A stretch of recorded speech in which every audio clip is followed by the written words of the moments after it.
Okay, is that better?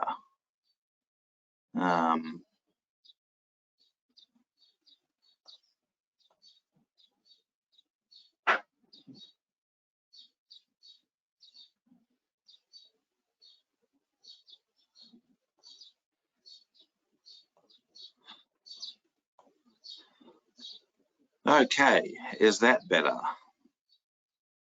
Hello, let me just get my questions up. Right. Oh, awesome, awesome, awesome, awesome. 8:10, 8:11. Say it. Did you say that about me? Loud and clear? I know I made someone else the... Awesome, awesome, awesome. Sorry, I don't know what happened there. I do apologize. We're 11 minutes late. Give me a second and I'll find my screenshot again. Sort of my have no idea why the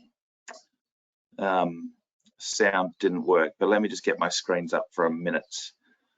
It won't be too long. Horrible when you have technical issues like that. It really is. It's stressful,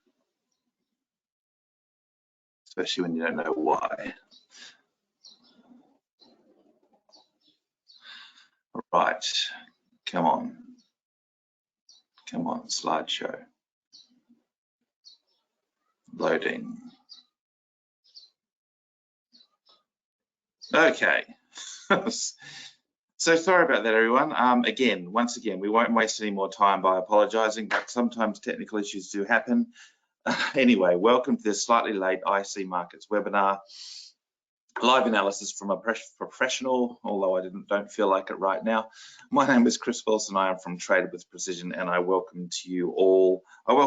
Thank you for those who stuck on board through the last 12 minutes of just horrible, stressful issues. So just quick, have a look at the disclaimer quickly. Make sure you're okay with this. We do have to flash this up just to make sure that you're familiar with the risks of trading. Certainly don't trade before you're aware of these risks. A lot of people do and get completely taken out. As in every leveraged product, you can certainly lose more than your initial investment. So you really do have to understand the risks that trading has and how to manage those. Trying to press on quickly though. If you want me to go back to that, please do. Okay, so basically today what we're just going to do is a market scan. We're going to have a look at the price movements of basically as many currencies as we possibly can. We're going to have a look at the key trends, patterns, and potential trades that might be setting up at the moment, which is basically what you do every time you sit down and do a market scan. So it's basically just a market scan. Analysis and the bigger picture across multiple timeframes, which of course is just part of a normal scan. All right, so then basically just into the live markets. But before we get into that, oh, someone has their hand up. Oh, working. Thank you for that. The other thing is I'm going to keep my question box open throughout the course of the webinar. So if any of you do have any questions, please do ask away. We'll make it as interactive as we can. And you know, there's quite a few of you on here, but you're probably at all different levels of, you know, experience in the market. So if you have a question, probably someone else does as well. But the first thing I want to explain to you is, you know, when we look at the markets, what are we looking at? We're looking for trends. So at Traded with Precision, we're predominantly trend following traders. So we like to look for trends. A market can really be only doing one of three things. It can be going up, down, or sideways. So when it's going sideways, kind of nothing to see here. We're looking for markets that move up or move down, because that's where momentum is. Now, when we say trading is a game of probability, that really does hold true, because you know, much like you flip a coin, you have no real control over what the outcome is. It's really 50-50, okay? But if you can have the odds slightly more in your favor of going one way or the other, that's how you create an edge in the market. So we do that via momentum, by understanding if the market's going up, it's more likely to go up than go down. on the next move. Same with the same analysis on the way down. And then over time, what happens is you win more than you lose. You'll always have losing trades. That is just the nature of the game. The goal is to have more winning trades than losing trades, and the difference between, obviously, the two is your profit. So more importantly, how do trends behave? So essentially, in the case of an uptrend, they very much move in waves. So like waves sort of, washing up against a beach. They sort of have a push up and then a pullback, and then a push up and then a pullback, and a push up and a pullback. The aim of the trader is to understand sort of what, whereabouts in the trend are we at any given time. Okay, are we at the top of a wave? Are we at the bottom of a wave? Are we about to, make another wave? And we use our moving averages as well to sort of smooth out price and help us determine where that sort of equilibrium level is. And there's 4 of these, which you'll see on the charts in a minute. And the distance, and there's the 10, 20, 50, and 200 period moving average, which I'll go through in a little bit more detail on the actual charts. But what we're looking for really is price to sort of pull up and then pull back into that moving average zone. The zone between the 10 and the 20 is what you would call, in the case of an uptrend, the buy zone. So you want to see essentially like a series of green candles, mainly bullish. Then you want to see those green candles, eventually you see them turn into sort of flat candles or small candles, and then they go into red candles generally and pull back in. Sometimes they kind of slide into the zone. And then those red candles just slowly change to green candles again. So that's really the point, that you want to predict the next wave up.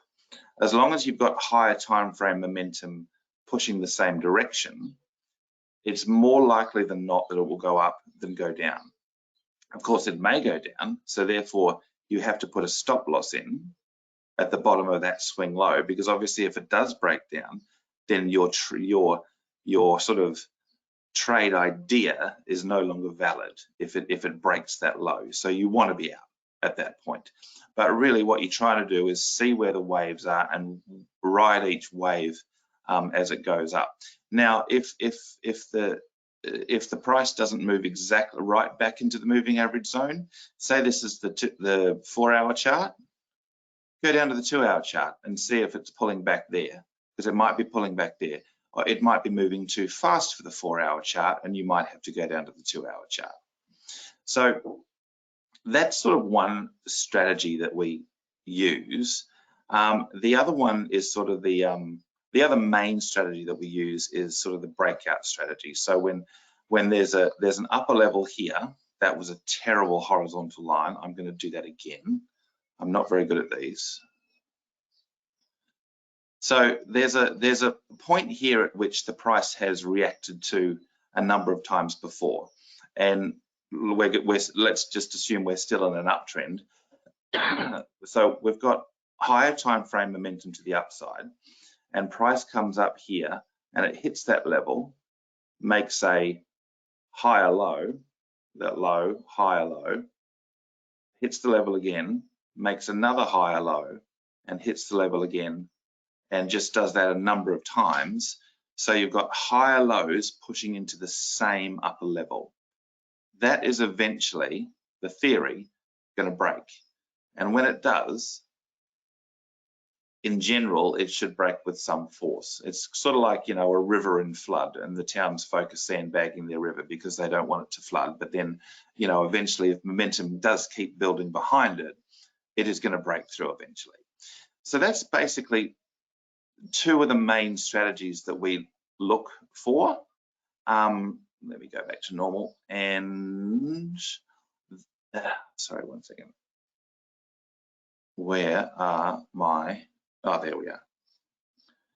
That is kind of what we're looking for when we look at the live markets. no point looking for anything that's not trending. And you want to assess where in the trend we are. So that's just like a little bit of theory before we look into live markets. Just quickly, we've got a question here from Sammy. Are the moving averages really useful? Never tried to work with. Absolutely, because they give you that buy zone or sell zone in the case of a downtrend. They give you that equilibrium level. Very much like, okay, how will I put this? Say trends, there's a lot of human psychology behind trends and why they work the way they do. Let's consider the housing market, okay? So once more before we get to live markets, let's consider the housing market. So in most areas, I know there's a bit of a dip at the moment, certainly in New Zealand there is, but in general, long-term housing prices go up. It's the same with commodities as well. Generally the same with shares as well. Currency is slightly different, but you know, in general over time, let's consider the housing market. Population growth, immigration, all of that sort of stuff causes the houses to go up over time. Now, human beings, what they are, say we're down here in a bullish market. Now, people have a fear of missing out. Okay, they want to get into the housing market, particularly when they see that it's appreciating in value. The other thing is you also get investors that want to get into the market as well and flip a house quickly for a profit. So what that does is create short-term demand that's more steeper than long-term demand, okay? And it does that for a period. But then all of the short-term buyers run out because there's only a set amount in the market.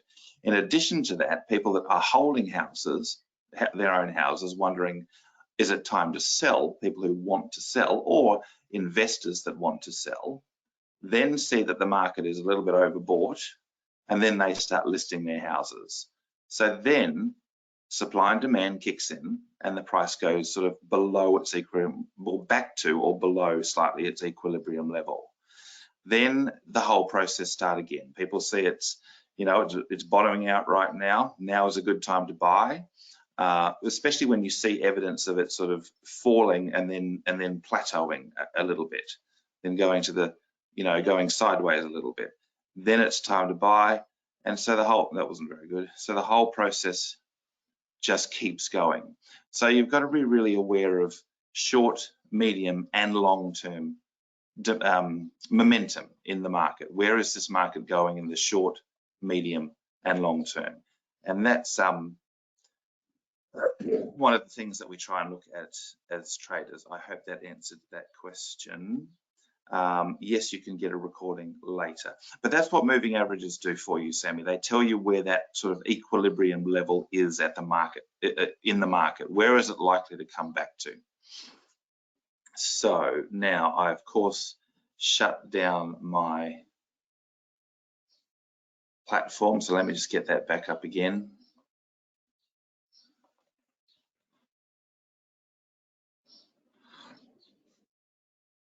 Second.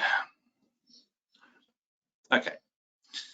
So knowing all of that, as I say, it's 8:30, nearly 8:30 in the morning here. So this is my first scan for the day. Now, okay, so understanding how trends work, you can obviously understand that the market in general is at some point going to be in a position where it's ready to take another move to the upside. And at other times, it's going to be in a position where it's overbought and too high, and you've got to wait for it to come back. So you've got to, with relation to what I've just said, so you've got to appreciate sort of what point the market is at. Why is this not coming up? So your higher time frame analysis will help you decide that. So this is the euro dollar. Let's just start with that because that's obviously the most highly traded currency pair that there is. Now, when looking at the monthly chart, what we're seeing here is, okay, so we've been in a downtrend for a number of months, what looks like well over a year. Okay, but we are pulling back into that moving average zone. So there's the 10 period moving average. There's the 20 period moving average. There's the 50, and there's the 200 up there. So again, what these moving averages do is really just smooth the price out over the short, medium, and long term.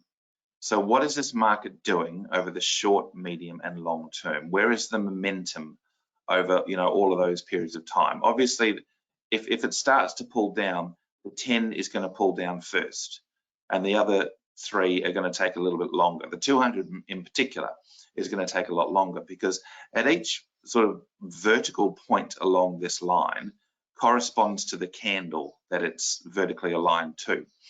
And the value of the 10 period moving average is the average value of the last 10 candles. Okay, so the average value of the last 10 candles is plotted in a line. Likewise, the 20 is obviously the average value of the last 20 candles, 50 the last 50, and 200 the last 200, and so on. Now, what you want to see is a downtrend, you know, either a downtrend or an uptrend. This here is a downtrend. A downtrend is a series of lower lows and lower highs. And you want to see moving averages sort of in that nice geometric pattern where, you know, in the case of a downtrend, the 10 is below the 20, which is below the 50, which is, I want to say below the 200, but as I say, that is a big ship to turn around, and you don't always necessarily have to wait for that. That could be anywhere. Even if that was going up here somewhere, I wouldn't particularly bother me.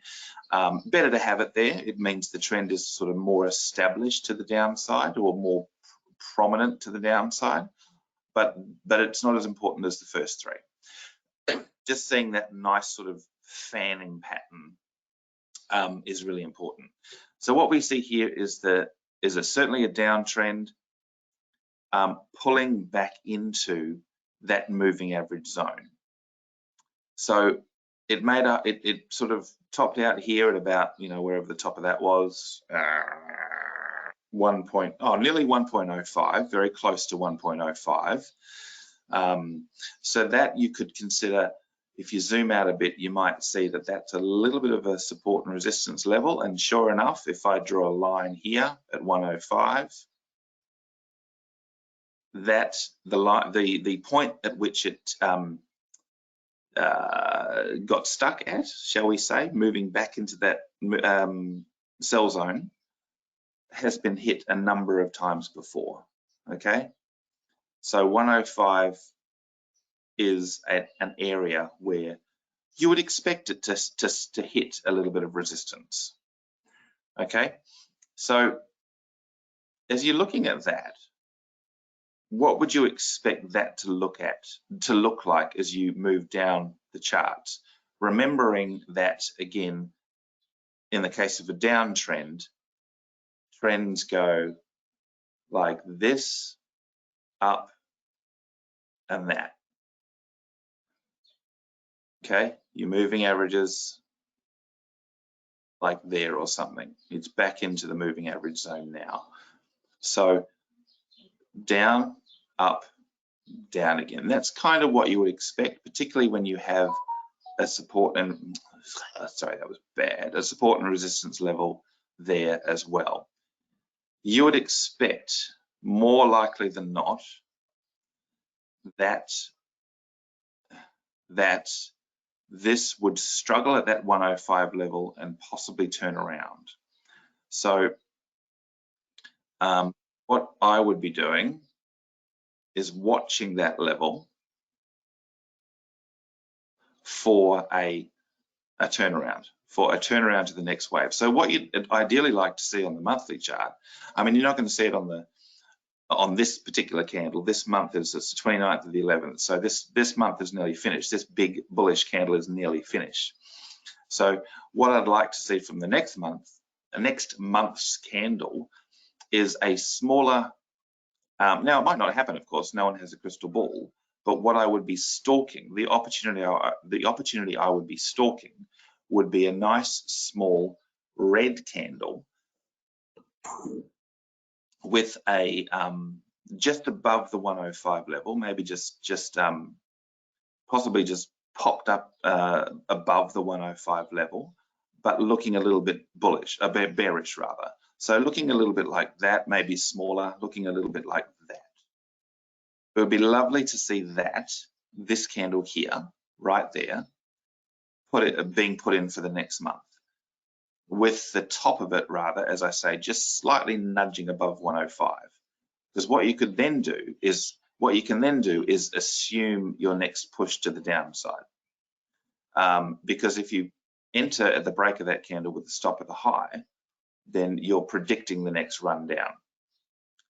But as we go down the charts, what do we see? So in more detail on the weekly, we now see that pullback, which has moved beyond the sell zone on the weekly. Therefore, it's going to look like an uptrend on every other chart that we go down to. So it's no longer an opportunity to move to the downside. It's too much of a pullback. If you were sort of down here, if you're in months past in these red candles, you'd be in this sort of position, right? You'd be thinking, oh, I could actually take a trade on the monthly, because you'd be in this sort of area. The monthly, okay, so again, hindsight trading, but say you were somewhere down here, then the monthly looks like this. Oh, move it, go away. Even here, that's not too bad. Ride the wave. You know, the monthly is just riding the wave down. It's a series of lower lows and lower highs, and it's pulling back into the sell zone. Between the 10 and the 20 period moving average is the sell zone. So again, green candles running out of steam, turning into red candles, giving you a nice, that's not too small. You really want to look for a nice small one.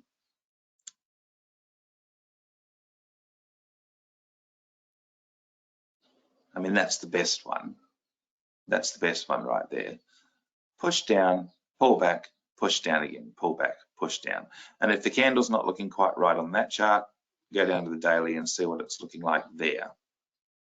You might get some opportunities on the daily. But where are we now?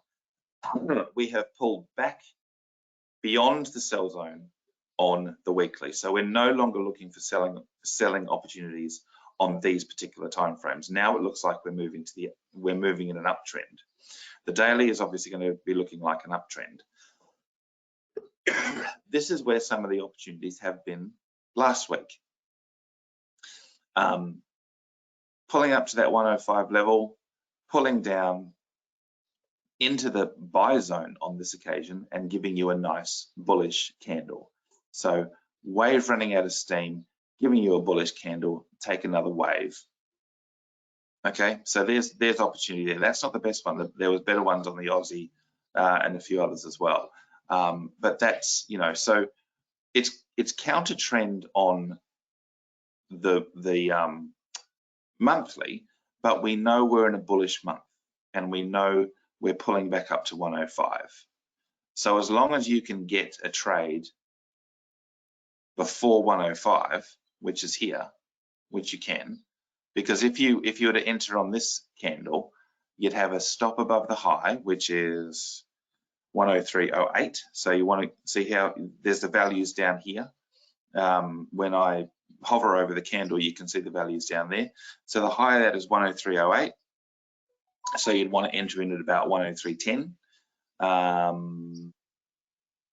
And you'd want to put a stop below the low, which is here, 102.28.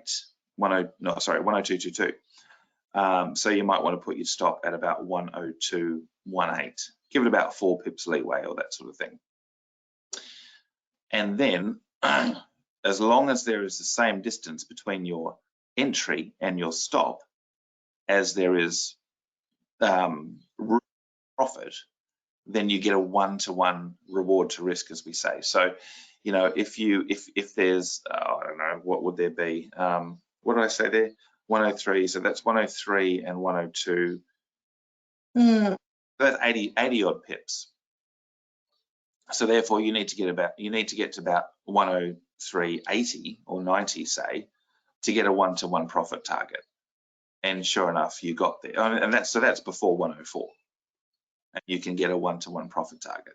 Why do we go for 1-to-1? Well, we go for 1-to-1 or better because as we talked about before, probabilities, the aim is to win more than you lose. But if you start to take trades that don't win, like for instance, if you don't win as much on your winning trades as you lose on your losing trades, you're going to have a better than 50% win-loss ratio.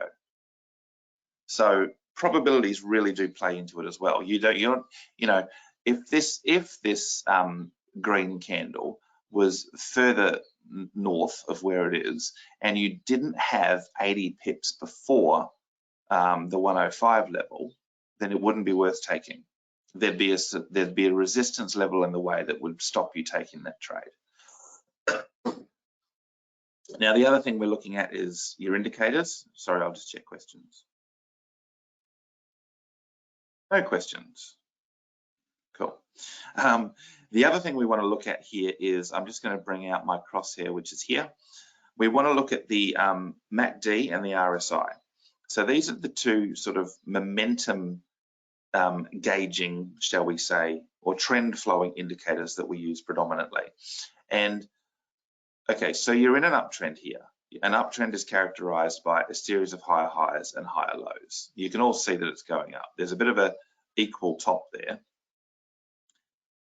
But what you want to see is at each, if you're considering going up now, we know that the 105 level is coming up. We know that that's going to be resistance, and we know you can fairly easily predict that it's going to, that these lower timeframes or midterm timeframes are going to flatten off as you get up to that level.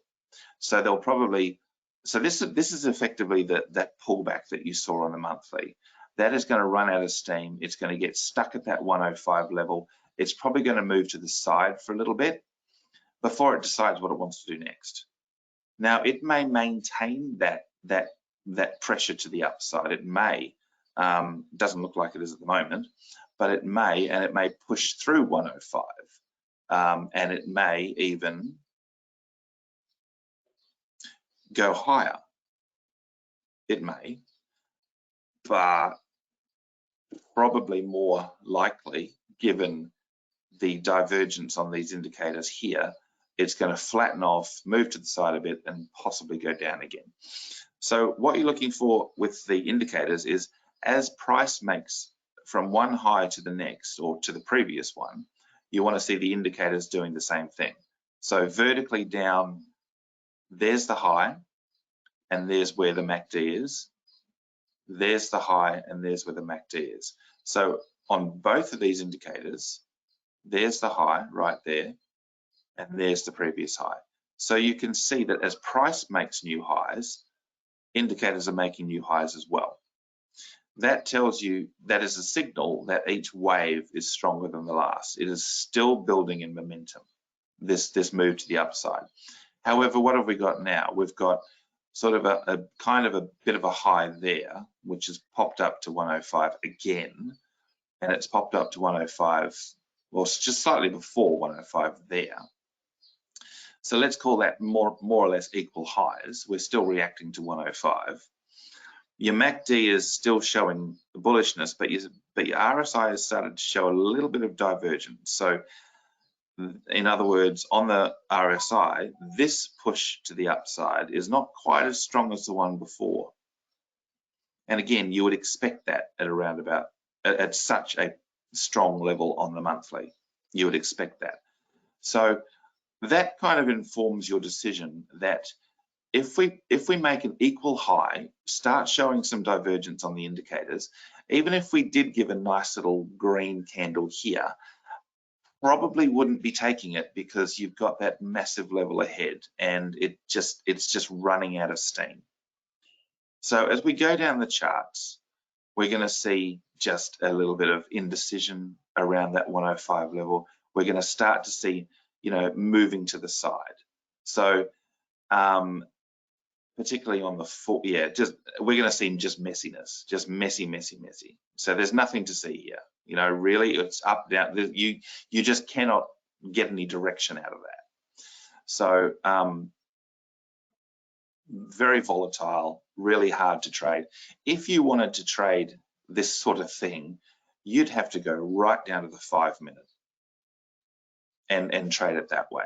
Okay, and yes, you could do that. That's called scalping. A lot of traders do that. You know, you can go right down and you can get right into these little levels, and you know that suits traders that, say, for instance, only have a set amount of time a day. You know, say if you only have between 4 and 6 in the afternoon or whatever, you can go down to the lower time frames and see what's moving there.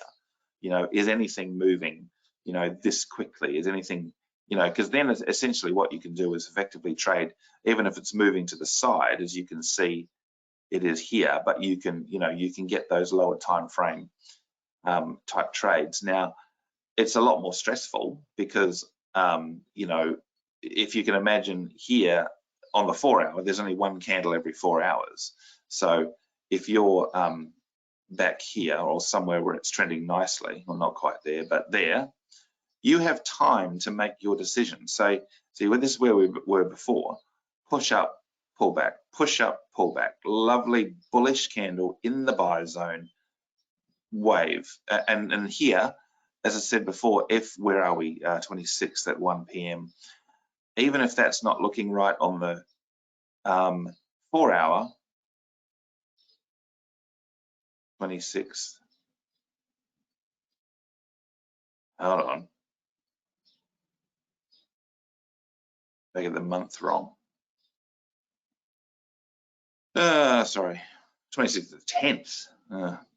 Anyway, I'm not going to go back there on the lower chart, but point is, even if, here we go, 26th of the 10th at 1 o'clock. Oh, let's just do it anyway. 26th of the 10th at 1 o'clock.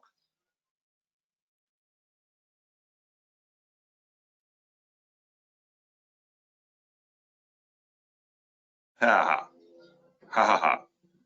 Much closer. So go down the time frames and you'll see even the 1 hour might have looked even better. But, you know, push up, pull back into the buy zone again. And, you know, oh, sorry, there's a helicopter going on outside.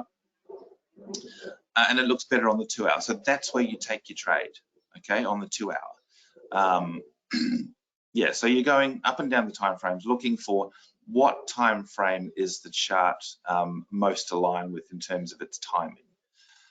It's moving too fast for the, you know, how fast is it moving? In order to get this move, you're going to have to go really low. There you go. But it's the same principle, really. The other thing you got to be really careful on the 5 minute and on the lower time frames, even 15, even hour, I would say, is obviously the spread, as in the difference between the buy and the sell price in terms of pips, is going to be bigger on the lower time frames than it is on the higher time frames, because it's the same amount of pips whether it's a 5 minute or a daily chart. So, you know, just it's going to have more of an impact. The other thing is news announcements that come out are going to have more of an impact on you know, on these charts as well. It's going to swing the market around. If you get a if you get a calendar, sorry.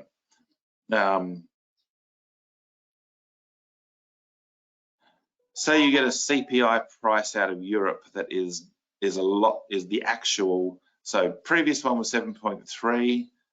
Oh, that's high. Consensus that we believe it's going to be 7.4. That's year-on-year inflation. Oh, that must be Spain. And it's low impact anyway. But the point is, if that turned out to be 8%, it may very well shift the markets quite a lot. So if you are in the euro at that point, as I say, Spanish doesn't really do that, but a high impact news announcement, particularly on the euro business climate, you got to be really aware of news announcements coming out, especially the big ones, because they have the potential to sort of push the market, you know, give you a bit of a wobble, you know, like we're moving down, but then all of a sudden an interest rate figure comes out that's different to what the market expected, and it pushes way up. So that's what you've got to be kind of wary of as you're trading the lower time frames. Now, what was I have a little notepad here. What was I looking at recently? So as I say, last week, there were a whole lot, there was a whole lot of opportunity last week. And obviously it makes sense that if there was a whole lot of opportunity last week, there isn't this week because the trends have already happened. Give me a second. I'm just gonna, there was a whole lot on the daily from last week, a lot of different charts. The Aussie, as I mentioned before, was a similar setup to the euro dollar in that this is the daily chart. We're in much the same position as in the monthly. We are pushing down and pulling back into the 60. We're pushing back into the 68 level. The 68 level was a significant area of support just there. It certainly looks like it on the weekly. Yeah, looks like it more on the weekly.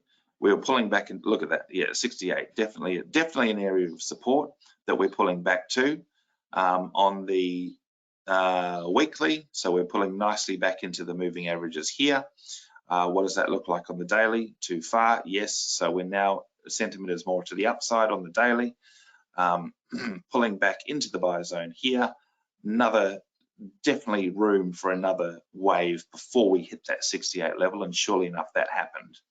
Now, unfortunately, what we're doing, same position, still hitting that level again and bouncing off, and we will be showing divergence here on the indicators, and as we push down, we'll be showing some serious divergence. As you go down the time frame, you can see that divergence more clearly. There's the high on the 8 hour, there's the equal high on the 8 hour at 68 or just below. And you've got major divergence on the indicators, which means this is also just going to move into a range on the higher time frames, and you're going to have to, these mid time frames are just not worth looking at. To get anything, you'd want to go right down and see what's at the lower time frames. And again, if you've just got between 6 a.m. and 7:45 a.m., then they're the opportunities you find. Personally, I like to make sure that I don't miss any setups on the 4 hour time frames or above. Don't mind if, and I get a lot on the 2 hour as well, but if I miss a setup on the 1 hour and below, I'm not going to beat myself up because I can't sit at the charts permanently, particularly if I'm asleep. But that certainly had, the Euro Swiss was another one on the daily, see, pushing down and pulling back into the sell zone this time on the daily. These are the opportunities that you stalk, but there's also opportunities on lower time frames that just suddenly happen. Like for instance, the CAD Swiss was the only trade, sorry, not CAD Swiss, CAD Yen was the only trade I've had this week. Let me see if I can find that again. So push to the upside. We are, if I zoom out, you can see 110 is a bit of a level, was it? Oops, sorry. No, that's too far.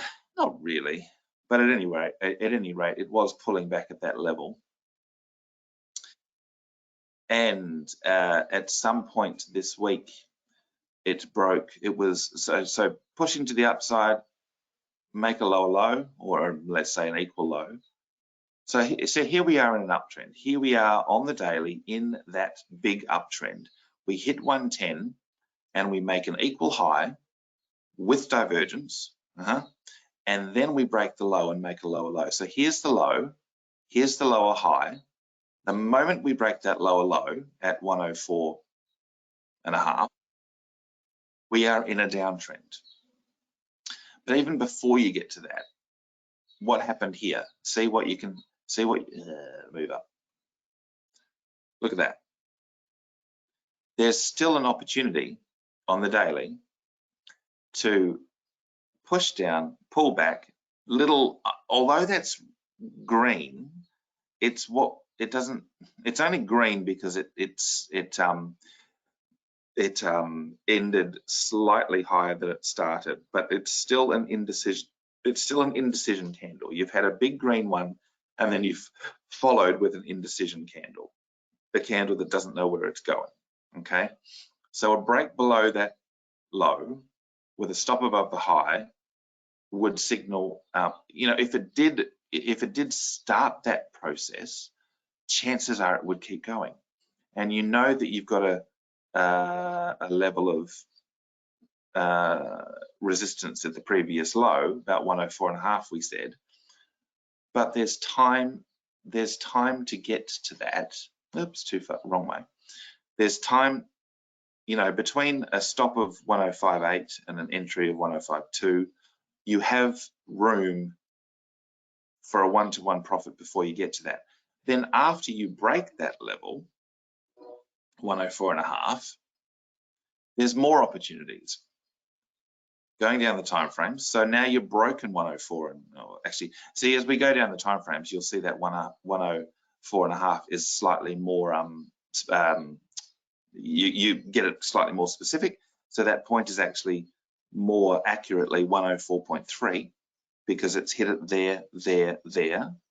And if we went back in time, you'd probably see actually that level is more like 104.3. We've broken through 104.3, so if we put that on, once it does, if it's got downwards momentum, if it breaks a support level, when it pulls back to it, it becomes a resistance level. In addition, you've got your moving averages in the correct order. You've got a pullback into the moving averages, hitting up against the previous support and resistance level, and then you've got a nice little red candle. Well, first of all, even this one, as I say, even though it's green, it is kind of bottom heavy. And then in other words, this is definitely a bullish candle. That's definitely a bullish candle. That's actually less bullish because it's gone all the way above that level and it's rejected and come back below. So in this 8-hour period, it is actually, being a bottom heavy candle, it has actually had more trading to the downside than trading to the upside. Sure, this is more bearish. Absolutely, this is more bearish. This is smaller, and it has closed below 104. So that is more bearish. So that's a better one to take. But you could have taken this one as well, to be honest. If you take this one, you have the option of narrowing your stop to above this candle, which you could do as well. Or more conservatively, you'd put it above the swing high, which is still here above 104.5. Top of that is, 104. So you'd probably put it there at about 104.58 or so, whatever. As long as you have space. But smaller candles mean you can get your one-to-one profit target in less space. So the chart has to move less in order for you to get to your profit target. So opportunity right there. So these ones can happen quickly. I mean, admittedly, that's an 8-hour chart, but these ones can happen quite quickly. Then as you that was the 26th. So actually, that was last week.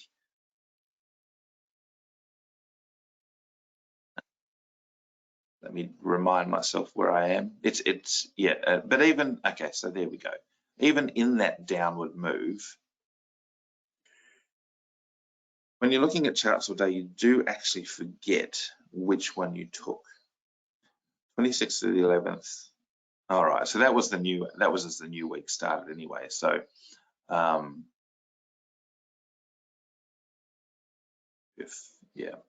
anyway, that is sort of what you're looking for in terms of short-term trends. I mean, even now, where are we? It's sort of started now, but on that 2-hour, that's close enough to the sell zone on the 4-hour, looking good on the 2-hour, looking good on the 1-hour. So this pullback on the 1-hour is running out of steam. Seriously, it's rolled over. See how you've made a slightly higher high, but lower indicators turning.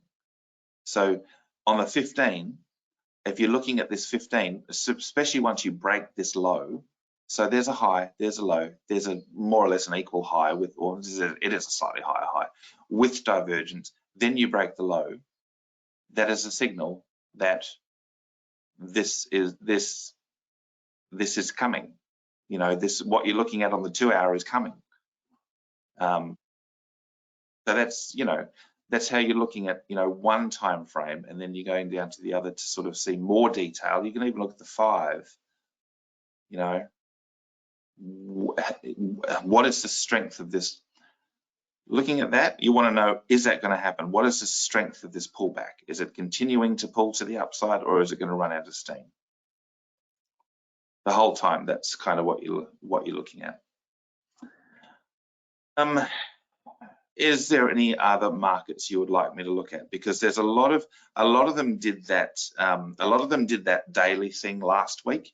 If you look through quite a few of them, you can see a nice bullish or bearish candle either in the buy or sell zone, depending on which way you're going, which you can then do some hindsight research. Look back at that point in time. What were the charts below doing?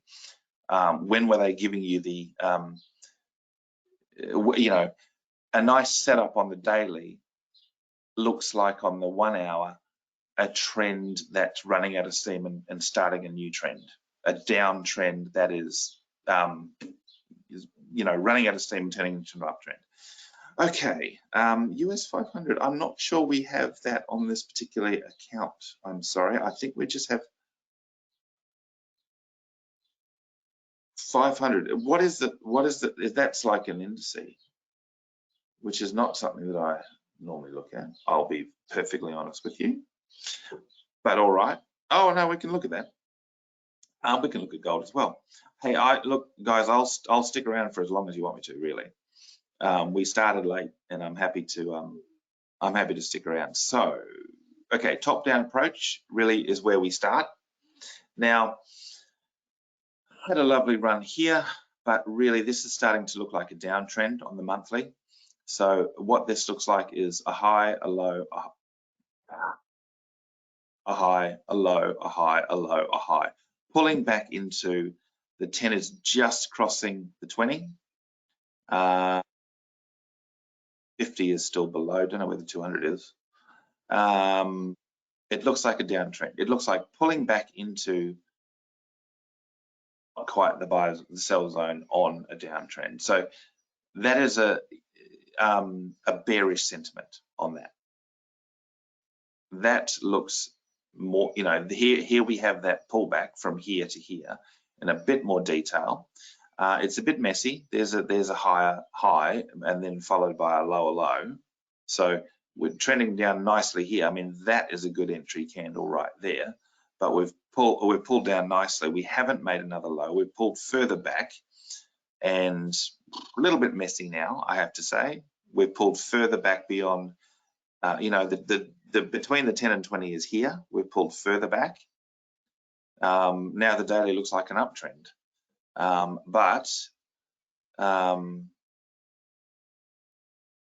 okay, there's something wrong there, because that doesn't make sense. If it was to see, it has to start where the previous one ended. The body of the candle has to start where the previous one ended. If it's red, that's fine, but see how that's bad data there, and this one too. Anyway, so that should actually be, well, it could be still red, but it should be starting, the body of the candle should be starting where the green one finished. Anyway, you've had a push up, you're pulling back into the moving averages, still in a big red candle below the 4,000. There's a 4,000 level. That's pretty massive. That's pretty massive. But the strength of this pullback, if you can call it that, because it's actually pulled beyond the sell zone, so it could be considered an uptrend by now. Is it an uptrend? Well, it's pulled back a little bit beyond. It's pulled too far beyond there, so it's and with divergence now, it can't be considered an uptrend anymore. So look, if you're going top-down approach and each time frame is giving you up, down, up, down, up, down, then it is time to move on. There's no momentum here. So as you go down the charts, then you're looking at downward momentum, but you're overextended, very much overextended, right down to the 5. Okay, so the 5 is the only place that looks good, but you're overextended on the 15. If you're going to take a trade like that on the 5, you want the 15 at least to give you the same information, to also be in the sell zone as well, but it's not, it's overextended, which means it could potentially shift back. You're also getting a little bit of divergence on the 5, so that's a signal that this push down may not happen. So I think that's a little bit mixed, to be honest with you. I'm sorry, it doesn't give me anything right now. But saying that though, not a lot gives me anything right at this very particular moment. Not a lot gives me much. Gold. So again, gold had a map. Just in, you know, when you see this on the monthly, when you see this sort of thing on the monthly, it's just timing. Here, push down, pull back. That's what I'm seeing here. Push down, pull back into the moving averages almost, but not really in the context of a downtrend yet. Just really one up, one down, pull back. Don't know. Beyond the sell zone on the weekly, so we're not looking at, we're not seeing anything to the downside on that. You know, you can just see, no, we're just yeah. Okay, so when you get to that, okay, you're seeing, you know, a big push down on the 1 hour.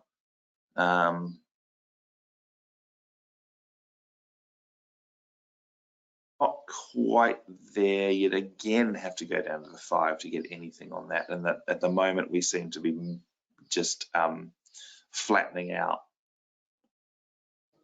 Yeah, you had some, you know, with this big move, you've had some opportunities, but I think that's kind of flattening out now. You can certainly see divergence between these two lows there, massive, and that does look like it is getting stuck at that level, 1740. You know, so push down, pull back, which is the bottom of this whole range here. It's pushing back up to the bottom of this whole range there. So it's hardly surprising that you're seeing, you know, a little bit of, you know, resistance at the top there and falling off. I mean, it's obviously fallen off quite strongly. So there was, you know, potentially opportunities there, but I kind of get the impression that that is too far from the move. There's no real trend there anymore. It's just a big move that happened for some reason, but I wouldn't call that a trend anymore. Yeah. Okay. Okay. I'm just going to go. Oh, actually, first, what I'll do. There are a few more questions that I'll go back to, but I want to just quickly. If you are happy with that, I know it's slightly past, but I know we did start late. But I hope, as I say, there's not a whole lot to look at now because a lot of trends have happened. As I say, to look at that, go back to the dailies and you can see those nice little trigger, what we call trigger candles, and you can do a bit of hindsight trading and you can see that. But if you want to learn any more from if you want to, you know, if you want to get in contact with the IC markets, this is the way to do it. Thank you for attending. If that's enough for you, thank you very much. Otherwise, what I'll do is just see if there's any questions I missed. Mikhail is saying, should we always wait until pullbacks happen, then enter? That is certainly the one strategy. That is a strategy that we that we teach. I think yes. That personally, I think yes. I think your best trading happens when you have, you know, all of the time frames going the same way. So, you know, this sort of thing, you know, you're waiting for, what was the perfect, just give me 2 seconds. So the last, I'm just gonna find the last Euro CAD. Yeah, it was Euro CAD, the last. Pausing it because it's a slightly different one, but okay, 2 seconds. I'm gonna go to Euro CAD.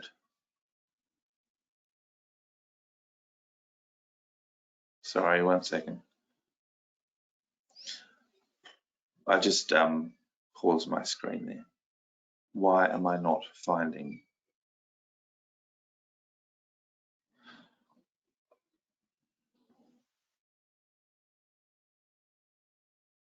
Okay, this sort of thing. You're looking for on the daily, this sort of thing, this sort of candle.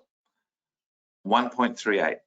It's slightly below that, but it's 1.38. So what are we looking at? It certainly would have been nicer if this was, if the monthly was trending down as well. So the monthly gave you a nice little bearish candle in the sell zone here, and then, you know, you can go down to the time frames and you can wait for them all to align. They are the best trading opportunities, most definitely. But, you know, the market doesn't always give you that. So, you know, if you wait for that all the time, you're going to miss a lot. It's sort of, I guess, next best option is to look at a market that's retracing, that's significantly retracing. And again, 29th of the 11th, this is not going to change much at the end of the month. This is clearly a bullish month, a retracement month in this pair. So throughout the course of the month, more momentum to the upside than to the downside. So you can trade to the long side. Now you look at the weekly, and obviously it's pulled beyond the sell zone. So you'd no longer be looking for selling opportunities, you know, on this pair. It's now in an uptrend. It's in a pullback on the higher time frames, but it's in an uptrend on everything below. So you want to put the time frames together like that and find an opportunity like here. So okay, it's on the weekly the moving averages are not perfectly in line, but on the daily they are. Okay, so here is that pullback in more detail, and you're just waiting for an opportunity like this, like this, like this. Now that happened. Where's my date? 22nd of the 11th at 10 a.m. So daily candles are really important. You know, you should never miss a daily candle. You know, find out when your daily candles, you know, based on your time zone, when do they cross over? When does a new one print? And make sure you assess every daily candle for potential setups. This is a setup. Okay, so remember the time. So the next one is the 23rd of the 10th at 10 o'clock. So my daily candles print at 10 o'clock, 10 a.m. 9:30 to 10 is a really, really important time for trading. When your new daily candle prints is a really important time for trading. I'd find out when that happens. You just have to look at your platform because it's the same time every day, obviously. And you know, that half an hour before is in my view really important trading time. So you see that setup, you go down the time frames, and you see, okay, that's pulled back beyond on the 8, but you want to assess this pullback. Okay, you want to assess this pullback. When is this pullback going to run out of steam and give you this run?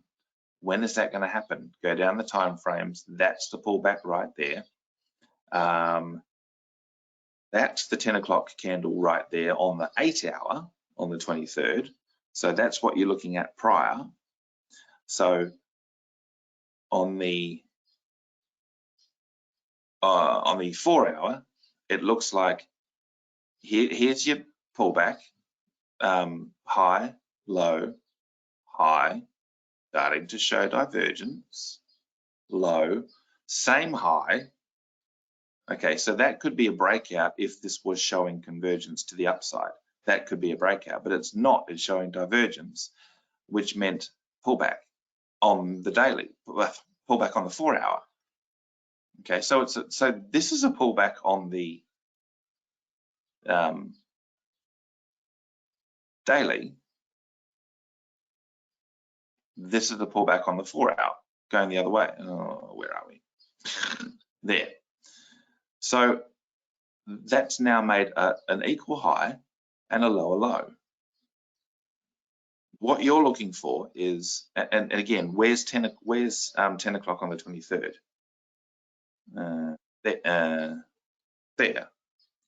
This is so low, high, low. If you break that high, and sure enough, the top of this candle here, oh no, it would have been there. The top of it, because you had that spike. I'm sure the top of this candle here, 1.3827 is the top of here. No, it's not. 1.379 is the top, is the high of the daily, which on the 1 hour, where were we? 0.379. Anyway, 1.379 was the top of the daily. If you put your line in there, 1.37. Hold on, we're looking at the wrong place. We're looking at the wrong place. Sorry, we're looking at the wrong place. 1.379. There we go. So the top of this is where the daily broke out. Okay, this is where the daily broke out here. So here we have your downtrend turning into an uptrend. Okay, so this suddenly starts to uptrend from this point. When it breaks the high of the daily, as I say, this is highly predictable. So then your 1 hour aligns with your daily candle there. So yeah, that's what you're trying to do. Align your time frames in the same direction. Okay. I think I'll leave it there. Thank you, everyone. I hope you enjoyed that. I know it was a little bit all over the place, but I do hope you enjoyed my analysis. That is kind of where the markets are at the moment. Things have moved, and we have to wait for them to get back into alignment to figure out where they want to go next. The euro dollar, as I say, is really a good sort of sentiment of where the market happens to be. And again, it's hit a level, it's come back, it's hit a level, it's sort of moving to the side at that level, and we have to see what's going to happen next month, really. So yeah, that's my analysis of the market for today, and I do hope you enjoyed that. Thank you for attending, and I hope to see you on future webinars that work a little bit better from a technical perspective and a timing perspective. All right, thanks everyone. Have a good night. Bye.